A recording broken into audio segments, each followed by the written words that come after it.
बिस्मिल्लाहिर्रहमानिर्रहीम अस्सलाम वालेकुम guys, welcome back to another video. So in the last section हमने कस्टम ब्रिज के ऊपर बात की। हमने देखा कि कस्टम ब्रिज क्या होता है, हम किस तरह उसको कॉन्फ़िगर कर सकते हैं। लेकिन आज के वीडियो के अंदर हम अपना सेकंड ड्राइवर देखने जा रहे हैं, which is host driver. Basically आप इसको होस्ट नेटवर्क भी कह सकते हैं। So this is thing we are studying user defined network. तो इसमें हमारे पास 6 तरह के ड्राइवर्स होते हैं। तो ब्रिज ड्राइवर हमने डिफ़ॉल्ट और कस्टम दोनों कवर कर लिए थे। आज हम देखने जा रहे हैं होस्ट ड्राइवर। आप इसको इस तरह भी कह सकते हैं कि user defined network and driver is equal host, और सिंपली इसको होस्ट नेटवर्क भी कह सकते हैं। ठीक है, तो चलिए उसको एक एग्जांपल के जरिए समझते हैं। First of all let's assume कि आपके पास एक एप्लीकेशन है, एक कंटेनर के अंदर चल रही है, और मे भी कुछ भी हो सकता है। मैंने यहाँ पे लिखा गेम सर्वर। ठीक है, अब आप इस एप्लीकेशन को अपनी ही मशीन से एक्सेस किस तरह करेंगे, लोकल होस्ट से, यानी कि एक्सेस किस तरह करेंगे। तो फर्स्ट ऑफ ऑल आपको क्या करना पड़ेगा, इसका आईपी एड्रेस एंटर करना पड़ेगा जो कि है आपकी मशीन का, और फिर आगे आपको वो पोर्ट मेंशन करनी पड़ेगी जहाँ पे वो कंटेनर एक्सपोज हुआ है। लेट्स सपोज कि ये वाला कंटेनर 1 जिसके अंदर गेम सर्वर की एप्लीकेशन चल रही है, वो आपने एक्सपोज किया हुआ है 80 पोर्ट के ऊपर। तो अब आप इसको एक्सेस किस तरह करेंगे। फर्स्ट ऑफ ऑल आपको अपनी लोकल होस्ट मशीन का, जो भी आपकी मशीन का आईपी एड्रेस है, मैंने यहाँ पे एक रैंडमली चूज़ किया हुआ है, तो हालांकि ये पब्लिक आईपी एड्रेस है, लेकिन आपको लोकल होस्ट यानी कि अपनी मशीन का आईपी एड्रेस यहाँ पे इंटर करना पड़ेगा 172.0.0.1, और अगर तो इंटरनेट पे चल रही है फिर तो ज़ाहिर पब्लिक आईपी एड्रेस होगा, और फिर उसके आगे पोर्ट नंबर जहाँ पे एप्लीकेशन एक्सपोज हुई है। ठीक है, और इस सब के दरमियान में क्या आ रहा है, ब्रिज नेटवर्क। तो कम्युनिकेशन किस तरह हो रही है कि पहले आपकी रिक्वेस्ट जा रही है डॉकर के पास, डॉकर उसको ब्रिज नेटवर्क के पास भेजता है, ब्रिज नेटवर्क देखते हैं कि कॉन्फ़िगरेशन किस तरह हुई है, और फिर देखते हैं कि पोर्ट एक्सपोज कहाँ है, फिर वहाँ पे उसको फॉरवर्ड करते हैं। इसी चीज़ को होस्ट नेटवर्क ने सॉल्व कर दिया कि होस्ट नेटवर्क क्या होता है कि हम ब्रिज को रिमूव कर देते हैं, लाइक इस तरह कि देखें उसके दरमियान से क्या हुआ कि ब्रिज नेटवर्क रिमूव हो गया, जो आइसोलेशन थी ना एक बीच में। अब क्या हो रहा है कि हम अपने इस कंटेनर को डायरेक्ट एक्सेस कर सकते हैं। अगर ये हम इसको होस्ट नेटवर्क के अंदर चलाते हैं तो हम इसको डायरेक्ट एक्सेस कर सकते हैं just by calling our machines IP address. ठीक है, यानी कि अब आपको पोर्ट वगैरह स्पेसिफाई नहीं करनी पड़ रही, आप जस्ट अपनी मशीन का लोकल होस्ट का आईपी एड्रेस एंटर करेंगे और आपकी एप्लीकेशन आपको एक्सेस हो जाएगी। ठीक है, तो यानी कि बेसिकली आइसोलेशन रिमूव किया है, जो बीच में गैप है उसको रिमूव किया है इसने। अच्छा, इसके क्या फ़ायदे हैं आया कि हम इसको यूज़ ही क्यों करते हैं, तो इसको चलिए थोड़ा सा देख लेते हैं।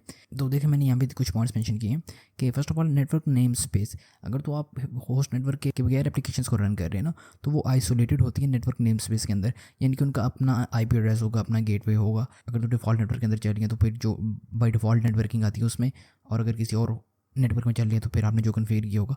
लेकिन होस्ट के अंदर अगर आप एप्लीकेशन को यानी कि कंटेनर्स को रन कर रहे हैं तो वहाँ पे फिर जो भी आपकी मशीन का नेम स्पेस होगा ना, वो उसी को शेयर करेंगे। ठीक है, यानी कि जो भी आपकी मशीन का आईपी एड्रेस होगा, गेटवे होगा, सब कुछ जो आपकी लोकल होस्ट या जिस भी लैपटॉप सर्वर के अंदर आपकी एप्लीकेशन चल रही है, कंटेनर्स चल रहे हैं, वो उसी के नेम स्पेस शेयर करेंगे। ठीक है, होस्ट नेटवर्क वेयर आप पोर्ट्स को बाइंड करते हो, लाइक उसको एक्सपोज करते हो किसी पोर्ट के ऊपर, और यहाँ पे आप होस्ट नेटवर्क के अंदर उसको डायरेक्ट एक्सेस कर सकते हो अपने जस्ट मशीन का आईपी एड्रेस जरिए। ठीक है, और फिर परफॉर्मेंस मेजरली यही चीज़ आती है कि हम परफॉर्मेंस के लिए ही इसको यूज़ करते हैं, क्योंकि यहाँ पर आइसोलेशन बीच में रिमूव हो गया ना, गैप रिमूव हो गया। अब हम डायरेक्ट अपनी ही मशीन से उस एप्लीकेशन को एक्सेस कर रहे हैं, तो परफॉर्मेंस उसकी बहुत अच्छी हो जाती है, फास्ट हो जाती है, बेटर परफॉर्मेंस हमें देखने को मिलती है। ठीक है, and the last point is network isolation. जिस तरह मैंने ऊपर बताया कि बीच में आइसोलेशन रिमूव हो जाती है, वो एक ही नेम स्पेस सबका यूज़ करते हैं, और फिर जितनी भी सिक्योरिटी होती है आपकी मशीन की वही उसी के ऊपर अप्लाई हो जाती है। ठीक है, so these are some points, इनसे आप समझ सकते हैं। ठीक है, अच्छा, इसके अंदर एक लिमिटेशन है कि ये बाई डिफ़ॉल्ट अभी तक जो डॉकर डेस्कटॉप है, चाहे विंडो के लिए या फिर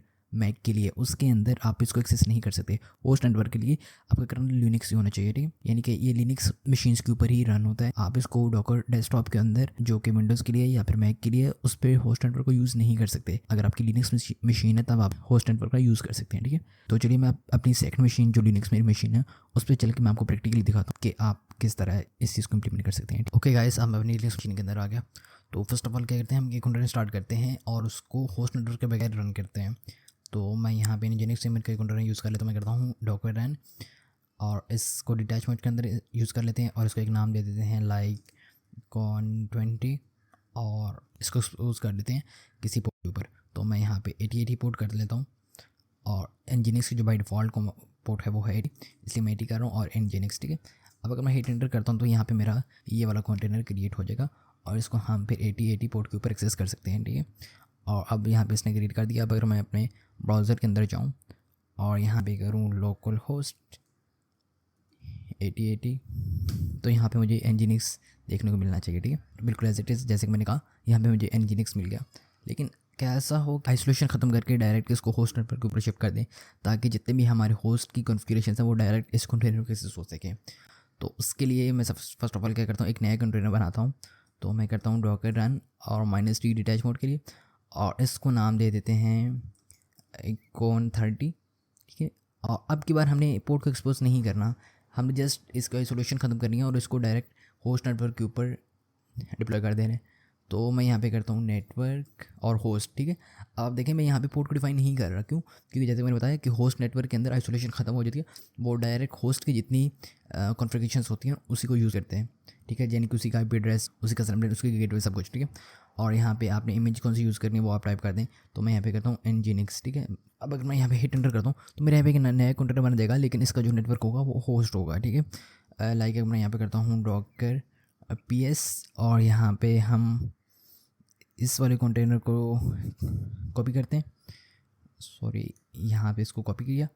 अब अगर मैं इसको इंस्पेक्ट करता हूँ, मैं करता हूँ डॉकर इंस्पेक्ट और यहाँ पे इसकी ID पेस्ट करता हूँ। तो ये देखें इसका जो नेटवर्क है वो होस्ट है, ठीक है। और अब ये जितनी भी स्पेसिफिकेशन है ये सारी की सारी क्या कर रहा है, होस्ट नेटवर्क की यूज़ कर रहे हैं। तो अब अगर मैं जाता हूँ लोकल होस्ट के ऊपर, और अब की बार अगर मैं 8080 को पोर्ट को एक्सेस करूँगा, अब तो नहीं, वो मेरा दूसरे वाला जो कंटेनर चल रहा है वो वाला आएगा। लेकिन अगर मैं डायरेक्ट लोकल होस्ट को करता हूँ तो यहाँ पे फिर भी मुझे यही देखने को मिलेगा, ठीक है। सो इस तरह क्या कर सकते हैं हम, किसी भी कंटेनर को होस्ट नेटवर्क के ऊपर डिप्लॉय करके उसकी जो होस्ट कॉन्फ़िगरेशन है वो सारी की सारी यूज़ कर सकते हैं, जिससे हमारी परफॉर्मेंस काफ़ी बेस्ट हो सकती है, ठीक है। सो आई होप सो इसकी आपको समझ में आ गई होगी। अब अगर आपने कोई कंटेनर यूज़ करना है जिसकी कॉन्फ़िगरेशंस आप यूज़ करना चाह रहे हो होस्ट वाली, तो इस तरह आप होस्ट नेटवर्क के ऊपर डिप्लॉय करके उसको यूज़ कर सकते हैं, ठीक है। तो चलिए इंशाल्लाह मिलते हैं नेक्स्ट वीडियो के अंदर, तब तक के लिए खैर कीजिए अपना भी और आपको चाहने वालों को भी। अल्लाह हाफिज़।